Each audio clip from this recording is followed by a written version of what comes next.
So when I first started my online business and this YouTube channel, I used what has been referred to as the bullet journal to help me create my ideas, keep them all in one area, and then reference back to, really think about them, come up with some true beneficial ideas to put out here to teach on YouTube. And it worked really well, got a fairly decent sized following fairly quickly. Within a year, well over 1,000 subscribers, which, some people can put out a viral video and shoot right up to, 50,000 followers, or even go into some credit card debt and buy a bunch of stuff that you never seem to use, but it looks pretty on camera and makes everybody think that you know what you're talking about, right? We've all seen those. So I wanted to get back to that because I feel like when we're doing this, I also have my mixing and mastering business. And so balancing that with YouTube and now Sonic Philosophy, where I have a membership. If you're interested in that, I'll leave a link. It's right there on the first little row there that you can click on. Very easy to find. It's just something that's a little bit more in depth as far as courses, master classes, templates. That's where you can find all of that now. With that being said, juggling a lot of things. And so I got to thinking, well, what was the one thing that I'm not doing now that I was doing then when I was starting my business or starting my online business?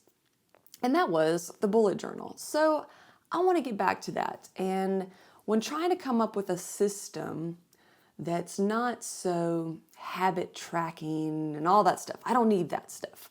In fact, I think that whole toxic productivity thing is what might be getting myself into a little bit of a corner anyways. I really thought about this a lot, and I think that we should be replacing the word productivity with creativity. And so I've come up with a system on the bullet journal, and yes, I've come up with a name. It's called HIT. I know how these channels love to make those new systems and give them acronyms, but yeah, so I'm gonna do the same, HIT. So the first thing that I think is very beneficial in having a bullet journal is not a calendar. I have my phone, I have my computer, we have calendars everywhere, right? We know what day it is. So instead of that, I've got a section here where instead of having a scheduled out thing, these are going to be the highlights of what happened that day, the highlights of something that I created. And this doesn't take a lot of time. It's really just more of a reflection. Maybe you've got something that you're looking forward to in the future that's is going to be a highlight. You can put that down. But just almost in the spirit of a one-line journal, I think journals are super beneficial to the creative soul that we have and the creative mind that we have. Some of my best ideas come from journaling. Now, if you think that that's a little woo-woo, that's fine, but I want you to know something. There's a difference between a diary and a journal. A diary is something that you reflect on, that you're putting some sort of a timestamp on. Today I felt sick, or, today I had trouble getting to work, or I had trouble getting out of bed. Things like that, your feelings. Journaling is where I'm brainstorming. I will talk to myself out in written form, always with pen and paper, sometimes a pencil, but never digitally. I feel like we're getting a little bit away from that. A lot of times I see songwriters, they all pull out their iPads and their laptops, and they're just, typing away, and then to me, I just can't. I can't be creative that way. It's also very easy to go on over to Chat GPT and get suggestions that way. Which we can have a whole new discussion on whether that's being creative or being a cheat. But anyways, handwritten out highlights of the day. H. The next thing over here, we have intentions. Now, intentions is going to be something that's work related or personal. So I, want to come up with 3 video ideas. And I want to complete phase 2 on my bookstore, which, by the way, I am opening a bookstore because who doesn't love books? I'm going to start that out in a mobile version. But if any of y'all are interested in that, maybe I'll document some things on here. I do have some documentations that I'm going to be putting up on my TikTok and Instagram. So if that's something that you're into, I'd love for you to follow along. But back to this on personal, I've got gym 3 times. I also like to do the red light therapy. And then down here for the week, I have the reflection section. This has to be the number one thing that I had in my old bullet journals. I've got those here. When I was starting my online business, the online version of my business.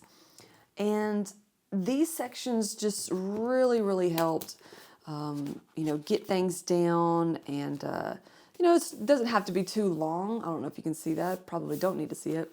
But just every week I would write down things that happened, things that worked, things that didn't work, progress on things, wins, things like that. And when going back over those, you can really start to see, where you're striving and where you need to do a little bit of work on. And I just, think that that's a crucial part to what we do as music creatives, because it's not all about just going and spending hours on YouTube looking up plugin reviews or watching someone's home studio tour because they just bought another $50,000 rack of gear that they're never going to use, but it looks good on camera, and so it's drawing you in. And that's another thing that we're going to be talking about on this channel going forward into the new year. 2025 is right around the corner. In fact, it may already be here by the time this video comes out. Who knows? But yeah, so those are going to be some of the things. And this reflection section here is going to be crucial. This is going to be where you can write down ideas for songs or productions or what you want to do in your live show, things you want to do in the future, things that you can look back on to see what worked, what didn't work. I just find that this is so much more beneficial than just some toxic productivity habit tracker. Instead of just ticking something off in a little box that you made, you've got something here to actually reflect on. And moving on to the next part there, we've got our task. In this case, it's going to be the daily task. Now, these are just going to be the little things that you've got to do during the day. I don't think that we need to have more than 3 that's going to be a part of what we're trying to do, what our goal was, if we want to put out an album, if we want to put out a single or record, learn how to mix your low end a little bit better. Like these little tasks here, don't pile those up. So that's why I've got an entire week on one page. Now, I'm not going to be doing as many things on Saturday and Sunday, but if that's when you've got time to work, then maybe make the section here smaller on one of the weeks or days of the weeks, and then make your weekends a little bit bigger so that you can add more tasks there. But again, beneficially, no more than 3 major tasks, and you won't feel overwhelmed. Your mind will stay creative. One of my favorite, if not my favorite authors, Ernest Hemingway, always said that, when he was writing, he would always stop when he had something left in the well. He knew where that story was going to go before he stopped. He always had something that he knew where he could pick up tomorrow. He didn't want to completely drain the well before starting a new day so that he would have a good starting point. And that's what I feel we have to do with our task. Okay, well, I will be giving some updates on how this is going for me, because I also want to be able to track that. Doing a couple of years of it in the past has really been beneficial, and I didn't really stick with it last year at all, and maybe only half of the year before. Had a lot of things going on in 2023, but we're going to get back to that now because I feel a shift in my creativity, and so I wanted to share that with you and have this be more of a creative mindset kind of platform going forward. Of course, we'll have little mixing things here and there, but if that is something that you want to get a little bit more in depth in some lessons, tutorials, start to finish, things like that, go ahead and check out Sonic Philosophy. There's a few tiers there. I've got some free guides for you to start out with if you aren't ready to become a subscribing member just yet. So we've got some free goodies over there for you.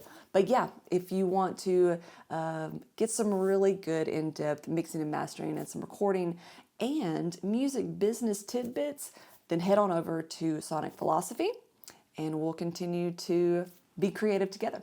All right, y'all, thanks so much for checking out this video. If you liked it, go ahead, hit that subscribe button. We're really growing up through the algorithm here lately, and so it's because of all of y'all, so thank you very much for that. And I hope you all have a very creative 2025. I'll see you in the new year.